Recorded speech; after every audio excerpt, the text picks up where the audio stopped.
Pues. Buenos días. El día de hoy vamos a hacer una actividad rompehielos. Entonces, bueno, vamos a comenzar. Vamos a soltar las manos. Vamos a soltarlas, hacer así, como hacia abril, perfecto. Y está haciendo frío, ¿verdad? Entonces vamos a dar una buena palmada y hacemos así, como hacia el centro. Con mucha fuerza, así como un calorcito. Y este calorcito que estamos haciendo en realidad es para nosotros. Entonces, vamos a pasarlo a nuestro brazo, al otro. Exacto.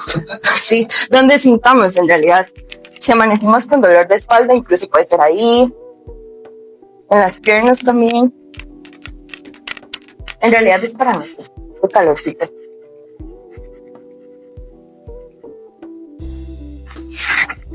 Un calor energético.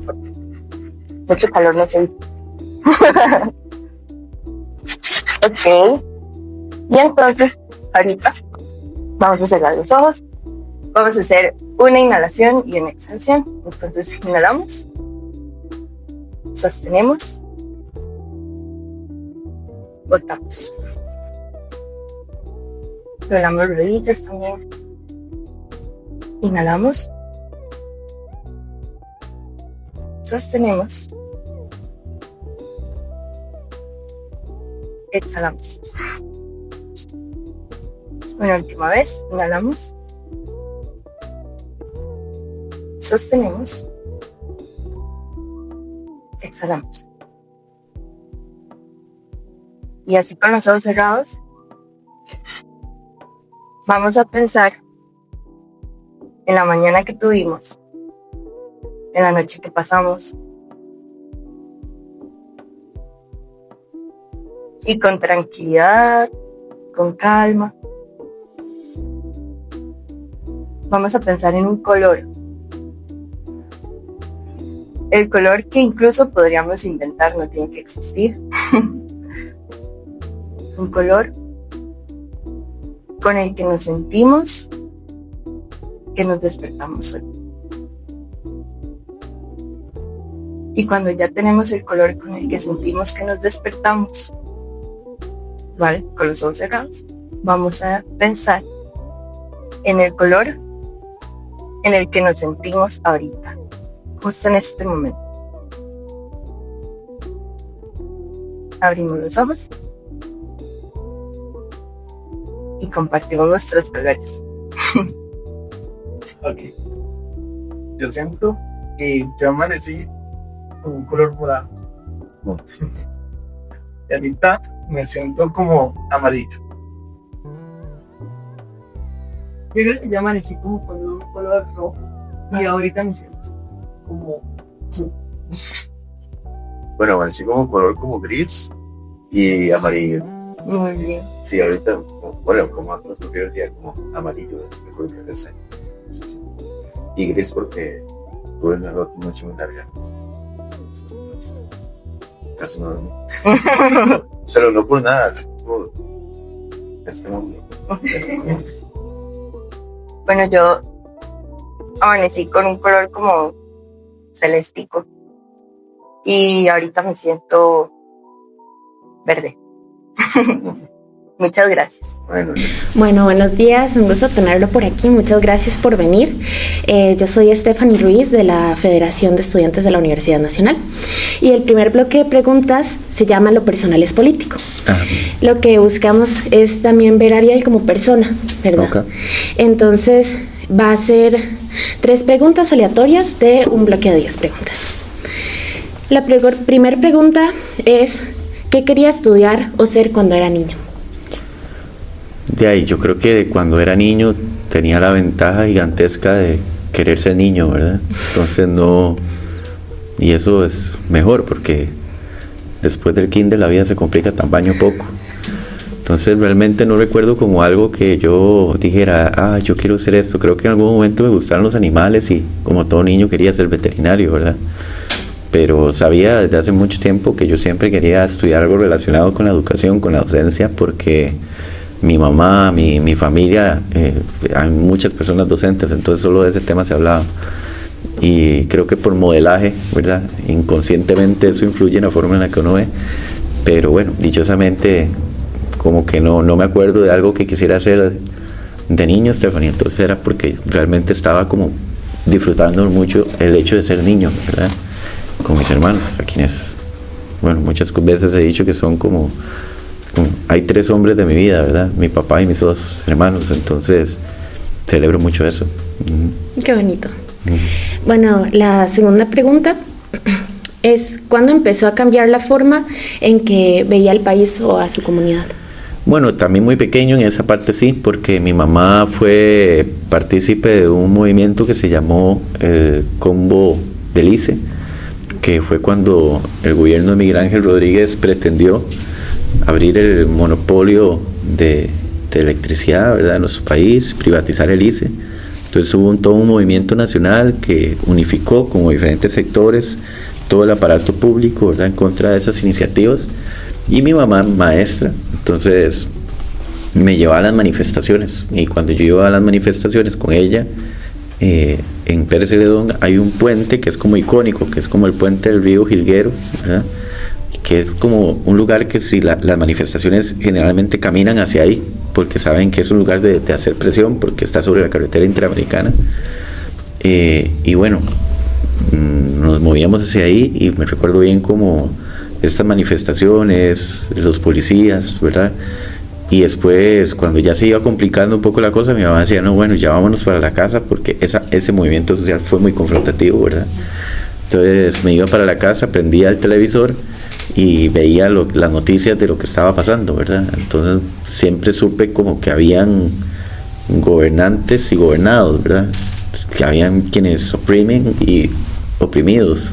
Entonces realmente como esa dicotomía la tuve como clara desde muy niño y admiraba mucho a la presidenta de la FEUR en ese tiempo, ¿verdad?, que era Eva Carazo. Y era, ¿por qué? Porque solo salían hombres en la tele, ¿verdad? Y que saliera una mujer joven era para mí como así como sorprendente, o sea, era diferente. Entonces siempre la miré mucho, ¿sabes? Hasta que la vida me dio la oportunidad de conocerla, ¿verdad? Y esto lo he dicho en muchos espacios. Entonces ella a veces lo ha escuchado y es, ¿verdad?, siempre me ve y dice, ay, no diga ya eso, pero bueno, yo realmente la admiré mucho. Es por eso el movimiento estudiantil tiene una gran responsabilidad, ¿verdad?, en tanto sea político y consciente de que tiene un rol político, ¿verdad? Y hoy más que nunca está urgida la sociedad costarricense de esa claridad política, ¿verdad?, del movimiento estudiantil, de la juventud de este país. Esta juventud en este tiempo tiene que politizarse, no por placer, por deber, por responsabilidad y por una urgencia social. Si no se politiza, este país se va. Bueno, la tercera pregunta sería, ¿qué ha sacrificado que no suele mencionar? Mi familia. Muchísimo. Más de lo necesario. Pero sigamos. Bueno, con esto concluimos este bloque. Hola, Muchas mucho gracias. gusto. Mi nombre es Andrea Castro, soy estudiante de Derecho y parte de la Asociación Estudiantil también de Derecho de la Universidad de Costa Rica. Y ahorita vamos con el segundo bloque, que son preguntas flash. Yo le realizo una pregunta y usted me contesta si sí o no. ¿De acuerdo? De acuerdísimo. ¿No le parece contraproducente volver pública la información patrimonial de las declaraciones juradas que exige la ley contra la corrupción? No. 2. ¿Considera conveniente modificar el sistema de reelección automática de los magistrados de la Corte Suprema? Sí. Con su experiencia como diputado, siendo presidente, ¿pensaría hacer cambios en el procedimiento de la Comisión de Nombramientos de la Asamblea Legislativa? Comentario en cambio, sí. ¿La disciplina fiscal del país aguantaría los aumentos salariales? Sí. ¿Se tiene cifras sobre el impacto que puede generar la producción de jornadas laborales en nuestro sistema? Sí. ¿No considera que solventar problemas presupuestarios con modificaciones constitucionales es un método poco dinámico y demasiado rígido? Podría ser. ¿Considera prudente asegurar primero pagarle a la caja la factura de los servicios que actualmente presta y después pagarle lo adeudado? No hay que sacrificar una cosa por la otra. ¿Usted tomaría medidas para contrarrestar los préstamos gota a gota? Sí. ¿Usted le proporcionaría más mecanismos a la Procuraduría General de la República con tal de que recupere terrenos del Estado? Sí. Y por último, ¿considera que la regulación de precios es eficaz para reducir precios de los medicamentos? Ha funcionado en otros países, sí. Bueno, le brindamos un tiempo para que explique sus respuestas. Bueno, iba tal vez puntualizar lo de la declaración patrimonial. Yo creo que cuando uno no tiene nada, ya es pública, ¿verdad? Si se solicita la información, sea pública. Lo que pasa es que el mecanismo es se entrega a la Contraloría y ahí queda, ¿verdad? Si alguien no la consulta, entonces no se ve. Pero cuando uno no tiene nada que ocultar, no hay ningún problema, ¿verdad? Algunas personas, algunos sectores dicen, ¿por qué tengo que ocultar mi riqueza? Pero bueno, cuando uno viene, bueno, en mi caso no le veo ningún problema, cuando uno, ¿por qué tiene que ocultar de dónde uno viene, ¿verdad? En mi caso, como mi declaración patrimonial yo duro haciéndola como 5 minutos, no hay mucho que declarar, las deudas se declaran muy rápido, no tengo ningún problema. Bueno, muchísimas gracias por su tiempo y finalizamos este bloque. Gracias. Bueno, buenos días, Ariel. Mi nombre es Abril Flores, yo también soy parte de la Federación de Estudiantes, un gusto tenerla aquí. Y el siguiente bloque se llama La Juventud Pregunta. Este es un bloque basado en los pensares, en los sentires y también en las necesidades que nos han expresado diferentes testimonios de estudiantes y que sabemos que viven los jóvenes de nuestra realidad. En primer lugar, le voy a dar una pequeña introducción que yo realicé y posteriormente le realizaré 2 preguntas diferentes sobre temas medulares que encontramos en los testimonios de los jóvenes. Bueno, la política sigue hablando sobre la juventud, pero rara vez habla con la juventud. Las personas jóvenes aparecemos en discursos, en estadísticas y en promesas de campaña, pero no en los espacios donde se toman decisiones. Se decide sobre nuestra salud, sobre nuestra educación y sobre nuestro futuro, sin muchas veces escucharnos como sujetas políticas. Hoy traemos varias preocupaciones concretas que reflejan esa exclusión. Por un lado, la Caja Costarricense del Seguro Social, un sistema que las personas jóvenes usamos, financiamos y sostendremos, pero cuyas decisiones estratégicas se toman sin una participación real de juventudes y personas usuarias. Por otro lado, la educación. Se nos insiste en que estudiar es la clave para salir adelante, mientras el mercado laboral ofrece en la práctica empleo precario e informal que no reconoce ese esfuerzo. Desde esta realidad queremos dejar de ser objeto del discurso político y pasar a ser interlocutores directos. Por eso hoy las preguntas no son abstractas, son sobre poder, participación y coherencia. Bien, la primera pregunta es sobre una persona joven preocupada por la Caja Costarricense del Seguro Social. Y esta sería, ¿por qué las decisiones estratégicas de la Caja Costarricense del Seguro Social se toman sin una participación real de personas jóvenes y usuarios del sistema? ¿Qué propondría usted para esto? Bueno, lo primero que quiero decir es que coincido con el planteamiento. Me parece que hoy digamos que llegué a participar en política hace como 12, 13 años. Sé que me veo más hecho leña ahorita, pero todavía estoy dentro del rango de personas jóvenes. Pero en aquel momento estaba mucho más joven y llegué a participar en política porque estaba harto, es decir, no, estaba cansado de que para mi clase social es imposible, ¿verdad? Pensar en que vamos a tener una casa propia, es imposible pensar en que vamos a tener una pensión, es imposible pensar en que tenemos la posibilidad de escoger cuál trabajo es el que me ofrece las mejores oportunidades, sino más bien es dónde voy para que prácticamente violenten mis derechos laborales, ¿verdad? Y todas esas condiciones fueron, en esas y muchas más, las que me llevaron a participar en política. Y participé justamente en este partido político porque fue un espacio en el que siempre se me dio la posibilidad de ser algo más que la persona que se pone en un video, ¿verdad?, sonriendo y que no tiene derecho a opinar, o la persona que no puede pensar en ostentar un cargo público, ¿verdad? Y bueno, si hubiese sido posiblemente otro espacio, nunca hubiese sido candidato presidencial a los 24 años, ¿verdad? No, si se me hubiese pedido, por ejemplo, una cuota de inscripción de que tiene que pagar tanto para ser candidato a diputado, tiene que pagar tanto para ser candidato a presidente, desde ahí ya es un método de exclusión completamente que afecta directamente y específicamente a la juventud que de a dónde va a poder enfrentar eso. sobre la consulta puntual, en la Caja Costarricense, todo el aparato institucional no reconoce, digamos, la participación de personas jóvenes en general. Se han dado cambios muy puntuales, por ejemplo, para fomentar una mayor participación. Voy a citar uno. En este periodo se logró aprobar que en las asociaciones de desarrollo existe una cuota para juventudes en los espacios de toma de decisiones, que es una forma de inclusión. Lo mismo se podría pensar de cómo hacer esto, ¿verdad? A nivel de juntas de salud, por ejemplo, en la Caja Costarricense de Seguro Social, y poder meter personas para que puedan tomar decisiones dentro del espacio. Pero eso no sucede porque el aparato institucional no se ha pensado con esas características, ¿verdad?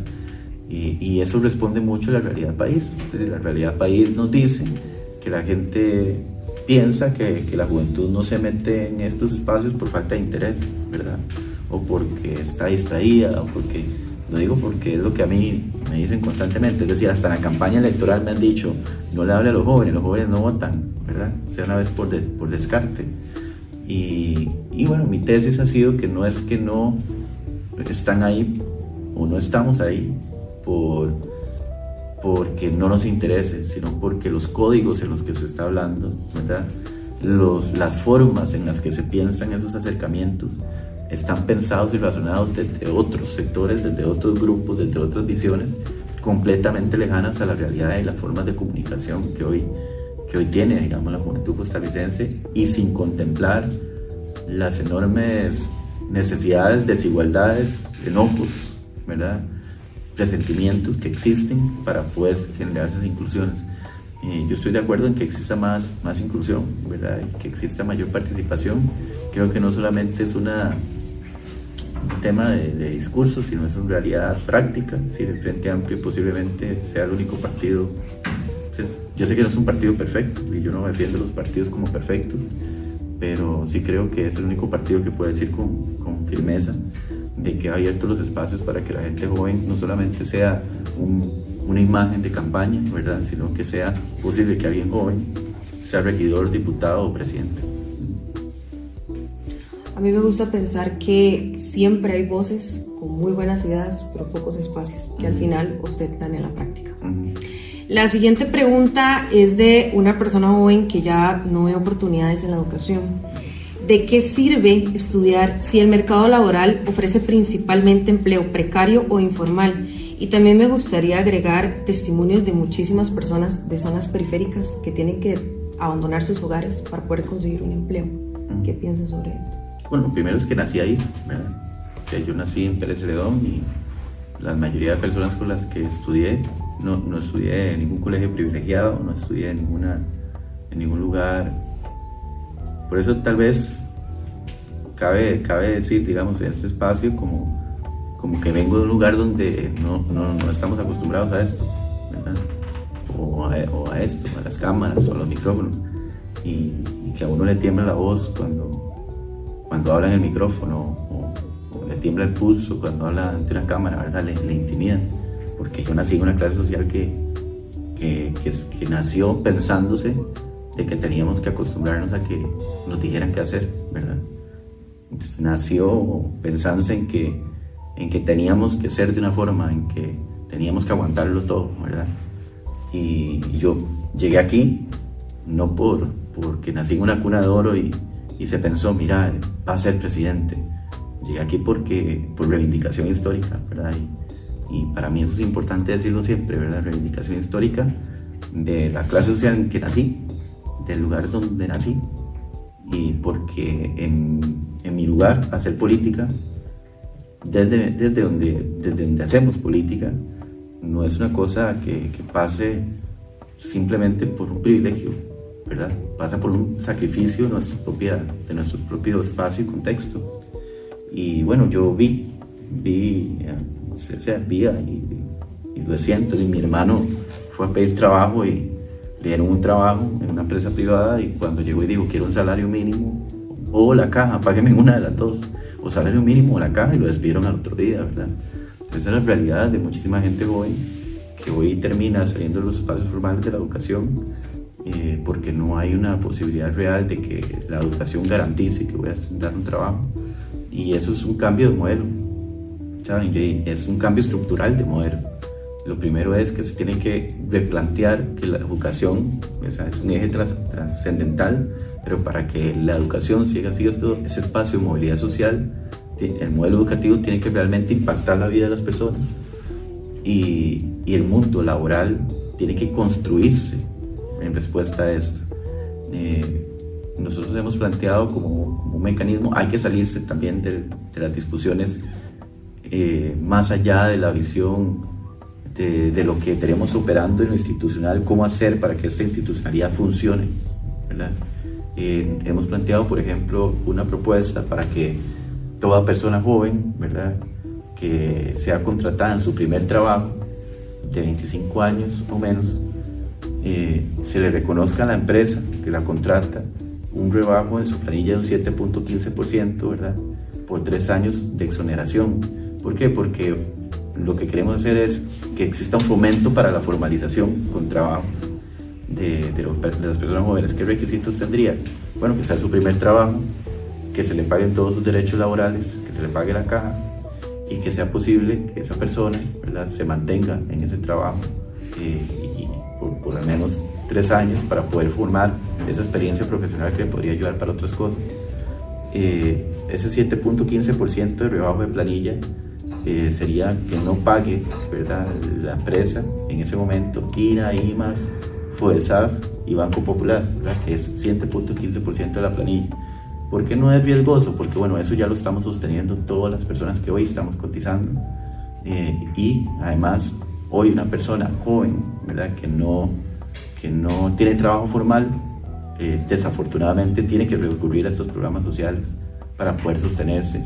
O está sucediendo todavía algo peor, que es en mi región donde yo nací, hoy mucha de esa gente joven que salió del colegio no lo terminó, cae en las garras del narcotráfico, del crimen organizado, porque es lo único que les ofrece ser alguien, ¿verdad? Entonces nosotros creemos que este tipo de políticas, por ejemplo, podríamos enfatizarlas diciendo, bueno, hoy si usted, empresario, contrata a una persona sin bachillerato, ¿cómo jugamos con ese tiempo de exoneración, verdad? Si son 2 años de exoneración para una persona joven en términos generales, bueno, si es una persona sin bachillerato, que no sean 2 años, que sean 3 años.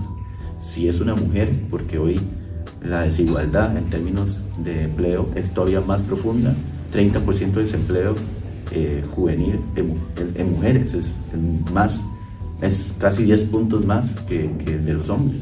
Entonces realmente si queremos hacer un enfoque de género, fomentar esta exoneración con un tiempo mayor para la juventud. Esto tiene que ir en paralelo con una reforma de todo el programa educativo, que eso sería más profundo, pero que sí que creemos que debe existir un cambio estructural de cómo se entiende el trabajo, cuáles son las posibilidades reales del trabajo, y que por eso hay que apostar, ¿verdad? Ahora, con esto me despido, como dice Cantinflas, ¿verdad? La realidad es que si la juventud no toma el espacio político, estas cosas posiblemente nunca se van a discutir, ¿verdad? Y van a seguir dominando los espacios públicos sectores con visiones muy lejanas a la realidad de las personas jóvenes. Y tengo, bueno, en el ejercicio público, es decir, en el cargo público que más visiblemente lo he notado es siendo diputado, ¿verdad? Ahí la visión que hay en general es muy lejana a la realidad de lo que la gente joven está viviendo. No se entiende lo que la gente joven está viviendo, y tiene que ver con que hay otra visión del mundo dominando completamente el espacio, ¿verdad? Por eso siempre lo he dicho, ¿no? Tal vez alguien joven dice, mira, yo no coincido con Ariel, con su visión de mundo, pero sería bueno que esté en el espacio o pulseando para estar en los espacios, peleando espacios para donde se toman decisiones para llevar esa visión, porque aunque yo no coincida, por ejemplo, en aspectos con otras personas jóvenes, sí es posible hablarnos y entendernos de muchas preocupaciones generalizadas que hoy estamos enfrentando y que no se discuten en el espacio público. Es decir, yo no he escuchado en 4 años que alguien diga, mira, la juventud de este país parece que no va a tener posibilidad de tener casa propia. Eso no es una prioridad en en la discusión de política.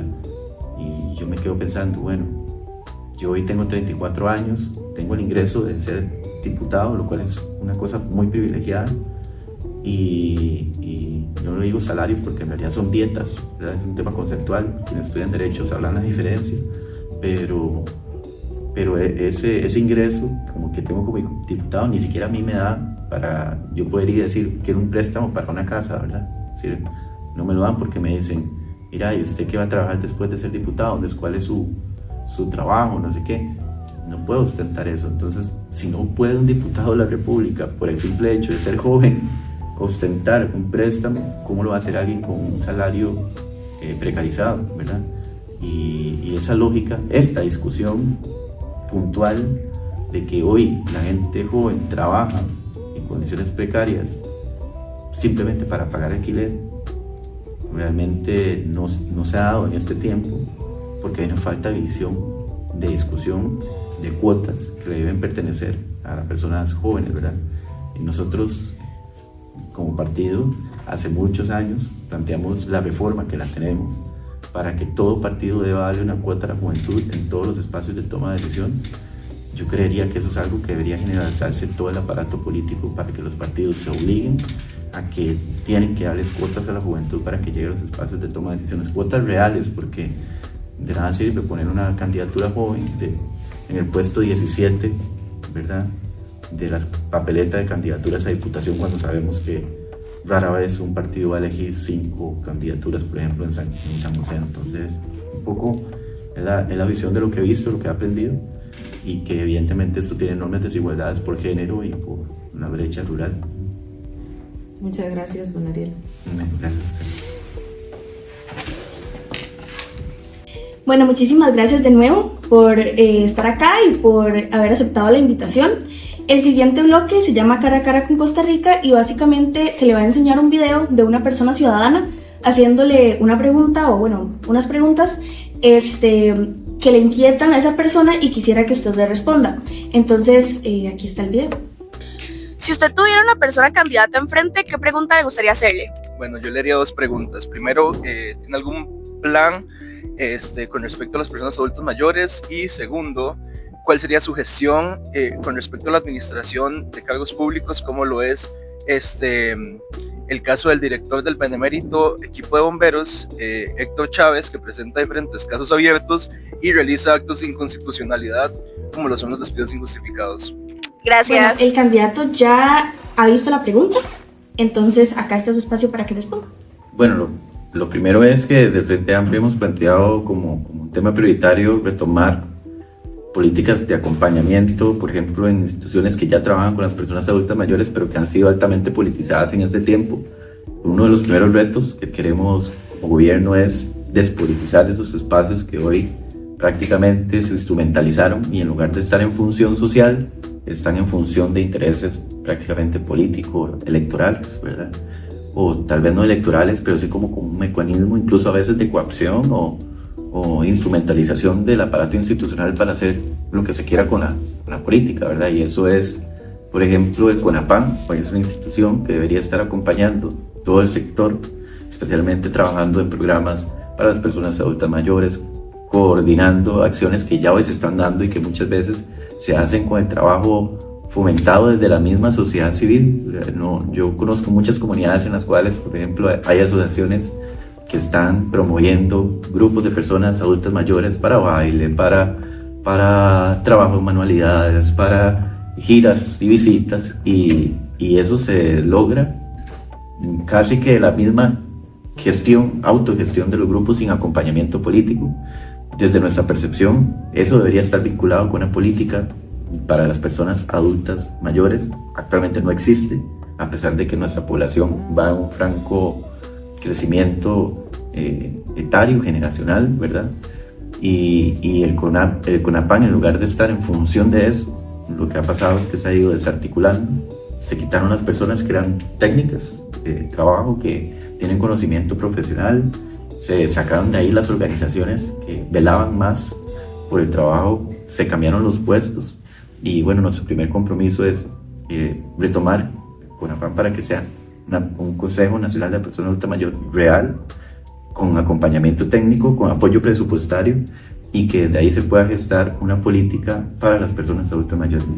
Finalmente, sí creemos que hay que dar algunas discusiones que este país todavía no ha dado. Hay otros países del mundo que ya pasaron por esta, se invirtió ya la pirámide demográfica en otros países, y entonces ya ahora la mayoría de la población es adulta mayor, ¿verdad? Cada vez hay más adultos mayores y menos personas jóvenes. Costa Rica va para ese fenómeno, ¿verdad? Y en estos otros países se han necesitado dos temas muy importantes: el tema de cuidados, una política de cuidados que fomente que tiene que existir un respaldo institucional para que una persona se sienta que si no tiene quien le cuide pueda encontrar, ¿verdad?, ese acompañamiento desde la institucionalidad. Pero también hay lugares donde hay hoy centros de retiro, ¿verdad?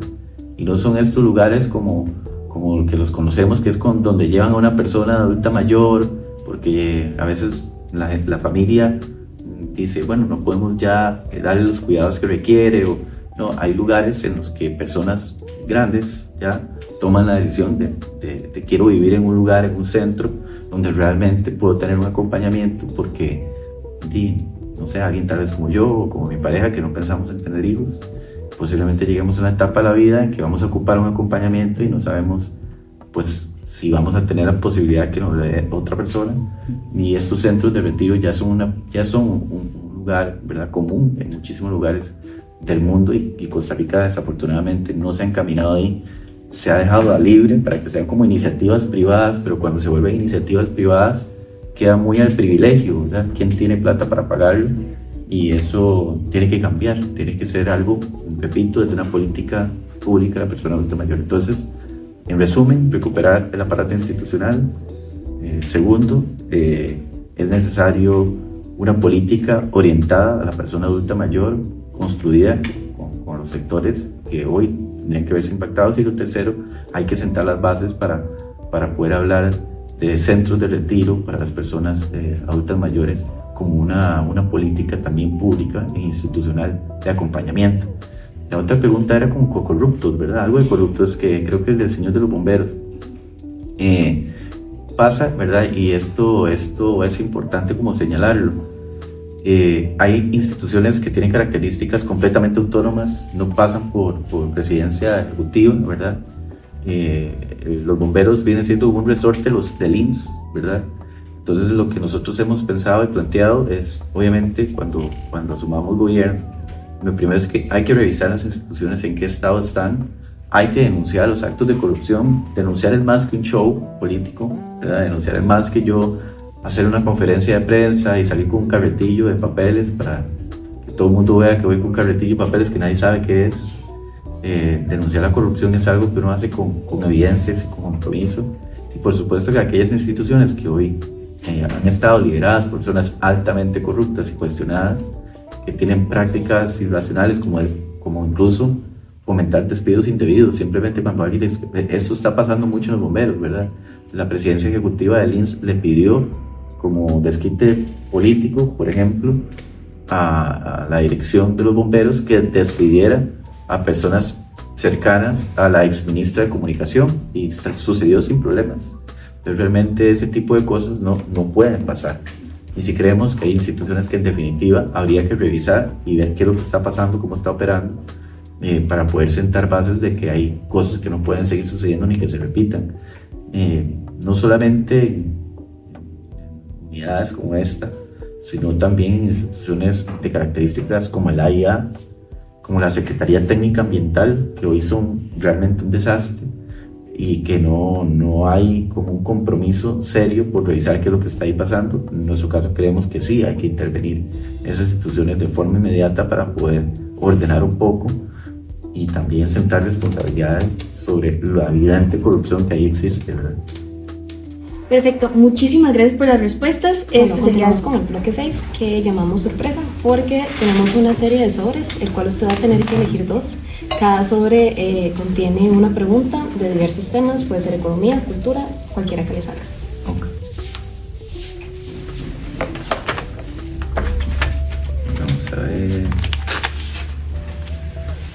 Esta dice: ante el aumento de inundaciones urbanas y problemas de gestión de residuos, ¿qué soluciones basadas en la naturaleza e infraestructura verde implementará en las principales ciudades?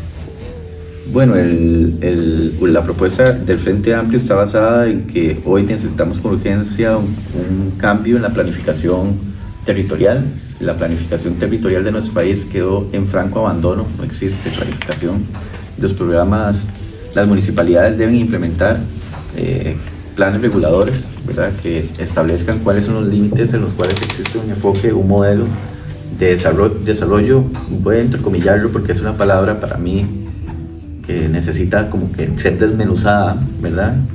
Porque justamente en la sociedad costarricense como que nosotros y nosotras nos hemos dejado muchas veces que se nos impongan conceptos, ¿verdad? Entonces, hoy en la sociedad costarricense en general, yo nunca me he hecho esas habladas, digamos, en otros espacios electorales porque realmente no tengo el tiempo para hacerlo, pero que sí que creo que en los espacios universitarios, académicos, de pensamiento, habría que sacar el rato como para pensarnos en nuestras propias palabras, es decir, ¿qué entendemos por desarrollo, verdad? Que si desarrollo es el concepto, porque muchas veces pareciera que es un concepto completamente colonial, ¿verdad? Desarrollo es tener una ciudad que tiene una industria tirando humo, ¿verdad? Y bueno, tener una ciudad gigantesca, grandísima, con esto y con lo otro, pero realmente cuando yo me planteo, realmente es un desarrollo, ¿verdad? No sé, contaminar el mundo, no poder respirar como respiramos libremente, y qué desarrollados que son, ¿verdad? Entonces, ¿por qué me lo planteo como un concepto colonial? Porque bueno, cuando este continente fue conquistado, ¿verdad?, y asesinaron pueblos originarios, se les decía que se les traía desarrollo, ¿verdad? Se les decía que se les traía una visión de mundo mejor, ¿verdad? Y que era que aquí no había civilización, ¿verdad? Un poco la discusión. ¿Por qué planteo esto? Porque el modelo de desarrollo y la planificación urbana, los planes reguladores tienen que contemplar la identidad, ¿verdad? Las poblaciones tienen que contemplar la realidad de los pueblos. Las universidades abandonaron eso, ¿verdad? Hoy hay un gran cuestionamiento en términos populares hacia las universidades, porque las universidades son quienes han asumido contratos para hacer planes reguladores, pero lo que vienen es, no sé, Prodemi, Proitec, hay diferentes programas.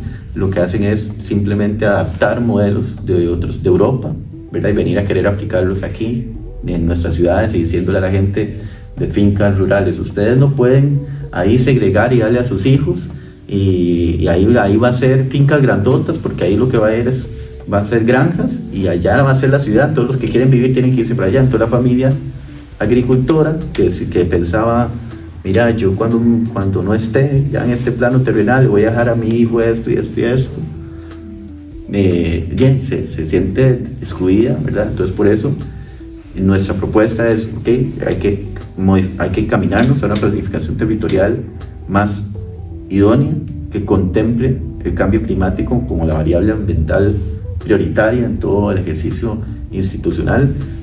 La variable ambiental de cambio climático hoy es fundamental. Habrá quienes en esta contienda electoral no creen en el cambio climático, ¿verdad? Y ya es jodido porque habría que convencerles, ¿verdad?, de que el cambio climático existe. Ahora ya dicen otra cosa, pero originalmente, o sea, dicen otra cosa, como no es tan grave. Bueno, yo no sé si las zonas costeras de nuestro país, que ven que cada vez, año con año, debido a los efectos del cambio climático, el nivel del mar se acerca más a sus casas, si no es tan grave, ¿verdad? Pero bueno, la planificación tiene que pasar por dos variables. Desde nuestra lógica, cambio climático es una fundamental, y la segunda variable con la que debe pasar es participación popular, para poder tener una planificación no colonial, ¿verdad? No con un modelo estructurado que nos diga así es una ciudad, sino entender que la ciudad o donde vivimos, el entorno donde vivimos, responde también a nuestra identidad, ¿verdad?, y a nuestros orígenes. Entonces, esas son las dos variables en las que creemos que debe existir una planificación, pero estamos convencidos que los planes reguladores deben encaminarse, empujarse, porque lo que hoy está pasando es que hay un descontrol total del modelo país y el modelo en que hoy crecemos, y es un desorden completo, ¿verdad? Entonces por eso terminan dándose la construcción de viviendas en lugares donde hay muchísimos riesgos, ¿verdad? Y es parte de esto, de lo que plantea esta pregunta. Muchísimas gracias. Ahora elija un segundo sombrero. Bueno, voy con este último.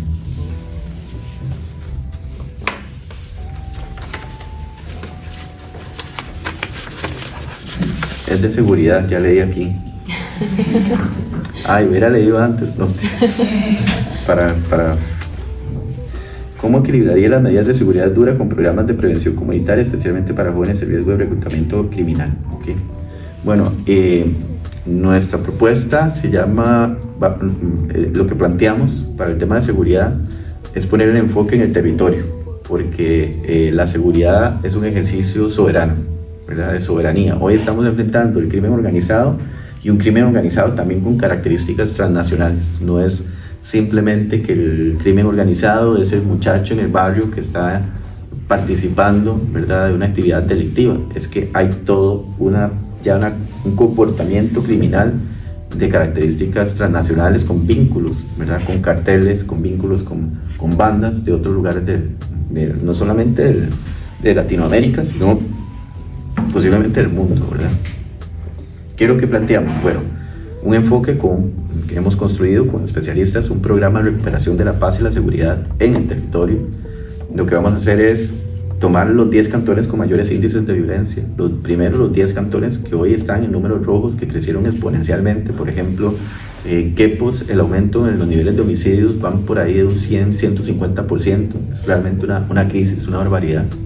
Entonces vamos a tomar estos 10 cantones que están en números rojos, alta violencia, alto nivel de homicidio, y vamos a decretar, primer paso, una emergencia en términos de salud y seguridad para poder orientar el aparato institucional, brincarnos procesos burocráticos, orientar recursos que existen, pero aprobados, pero que nunca se ejecutaron, y de esta forma tener un trabajo en el territorio en 2 vías. Voy a poner un ejemplo. Digamos que entramos a una comunidad altamente violenta, con búnkers, con cobran viaje, venta de drogas, ya eso existe hoy en Costa Rica. Entramos a esa comunidad con presencia policial, por supuesto, porque se requiere. Desafortunadamente, ojalá nunca se requiriera presencia policial en ningún lado, porque eso diría que estamos muy bien y muy seguros. Hoy no es posible, pero con una presencia policial en que sí hay que hacer un trabajo de mega operativos, mayor cantidad de policías, patrullas que sirvan, no las latas que andan ahí. Sí, entrar con acompañamiento interinstitucional con el Ministerio Público, el OIJ, y bueno, si hay un búnker, tenemos que entrar en ese búnker, quitarlo. Si hay una persona que están cobrando peaje, tenemos que quitarlas. Si hay actividades de sicariato, tenemos que lograr entrar en eso. Venta de drogas, hay que entrar en eso, pero nada hacemos con el efecto de la presencia policial si no tenemos también la presencia institucional, que es como el segundo paso, del cual este programa tiene un componente importante. ¿Por qué? Porque nosotros podríamos hacer que el muchacho que estaba ahí incurriendo en venta de drogas ya no esté, ¿verdad? Pero si nosotros no logramos tener presencia institucional, simplemente se va a suplir ese muchacho con otro nuevo, ¿verdad?, que va a ser acercado, debido a que no existe nada más que hacer que ser parte de una red criminal.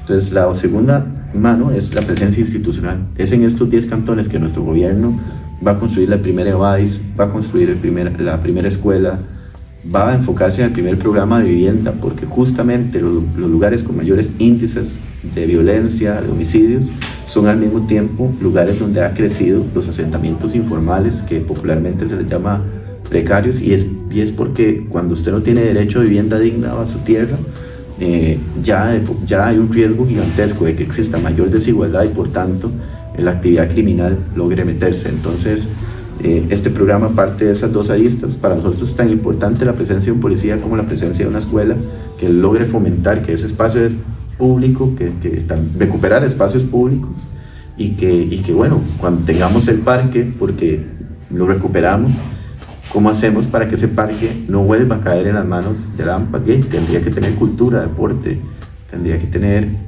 acompañamiento de instituciones autónomas. Si no entramos de esta forma, va a ser nada más poner una curita en un problema más grave. Hay otros elementos que hablar porque nada de esto va a cambiar si en Costa Rica sigue siendo el lavado de dinero una puerta posible. Nada hacemos con agarrar a los que están aquí en la punta, en la cola de la cadena del narcotráfico y no agarrar la cabeza. La cabeza es el lavado de dinero. Si no se logra meter la mano en el lavado de dinero, y para eso hay iniciativas que hemos desarrollado para controlar el tema de capitales emergentes. Esa gente que aparece de un pronto a otro y compra aquello, esto y lo otro y lo otro y lo otro y un montón de cosas. Y bueno, que sea posible que cuando esto suceda, el Estado tenga la posibilidad de decir suave un toque, ¿de dónde está saliendo esa plata? ¿Verdad? Y que en un tiempo prudencial la persona llegue y diga, bueno, es que pegué el gordo navideño, ¿verdad? Entonces no pasa nada. Pero si no logra demostrar de dónde vienen esos recursos, detenerlos, congelarlos y que la investigación sea posible para frenar el alto lavado de dinero que existe en Costa Rica, porque si no vamos por esos grandes que visitan políticos y que se reúnen con empresarios y con políticos de nuestro país, vamos a tener problemas, ¿verdad? Desafortunadamente hoy estamos a la deriva, porque la DIS, por poner un ejemplo, que se supone que debería estar velando por nuestra seguridad y la seguridad de nuestro gobierno y la soberanía, está más concentrada en ver si una señora que tiene gatitos y tiene más de 60 años, ¿verdad? Que no mata ni una mosca, está amenazando al presidente en lugar de velar porque la candidata presidencial del gobierno se reúne con un señor que lo vista de narcos, ¿verdad? Entonces ese tipo, porque la papeleta de gobierno va gente vinculada al narco de este país. Entonces, si no tenemos ese cambio de orientación, va a ser muy difícil que se logren cambiar las cosas. Es decir, si el narco sigue poniendo gente en gobierno, los gobiernos no van a hacer nada para detener el narco. Muchísimas gracias por su respuesta y por este espacio que nos brinda. Y con esto finalizamos este penúltimo bloque. Muchas gracias. Bueno, Ariel, ya vamos a dar por concluida esta entrevista. Este último bloque se llama Más allá del discurso. Muchas veces las personas jóvenes escuchamos a un político que se nos para enfrente y nos dice lo que queremos escuchar, ¿verdad? Entre comillas. Este espacio ha sido uno de los muy pocos que está hecho, por todas las mentes que ve aquí, muchas más, que son jóvenes, para jóvenes. Y también sabemos que nos van a ver muchas personas que no son jóvenes. La pregunta en concreto sería, esa cámara son personas jóvenes, dígales cómo las incluiría en su gobierno y un mensaje que tenga para ellas y ellos. Bueno, lo primero que me gustaría decirles es que lo primero es que voten sin miedo, ¿verdad? Que son tiempos difíciles, yo lo entiendo, yo lo he vivido en carne propia, o sea, nadie me tiene que venir a contar como que es pasar de la realidad que estamos viviendo, ¿verdad? O qué significa, por ejemplo, para una familia que viene de un hijo de una maestra, un hijo de un señor que trabajó en todo lo que ustedes se quieren imaginar, desde cortando el pasto hasta migrando para después regresar y darle a su familia lo que puede para pagar las deudas. Una familia que entiende lo que es, el alquiler es muy alto, tenemos que pasarlos de casa porque ya no da, y que para tener algo hay que sacar un préstamo que hay que pagar de por vida. Una familia que entiende bien lo que es hoy, que mi compañera, una mujer joven de 32 años, sale a la calle y sale con miedo porque la violencia especialmente para las mujeres es tan profunda que hace que hoy las mujeres salgan con miedo a la calle porque no saben si van a regresar. Yo vengo de esa Costa Rica, es a esa Costa Rica a la que le hablo, es a esa Costa Rica para la que pretendo gobernar. Yo sé que llegamos a este punto de la historia no solamente porque tenemos un gobierno como el que tenemos, sino porque por años existió olvido, desigualdad, enojo, y si las cosas no se hacen de una forma diferente, ese enojo, ese odio, esa molestia va a seguirse aglutinando y va a seguirnos dividiendo.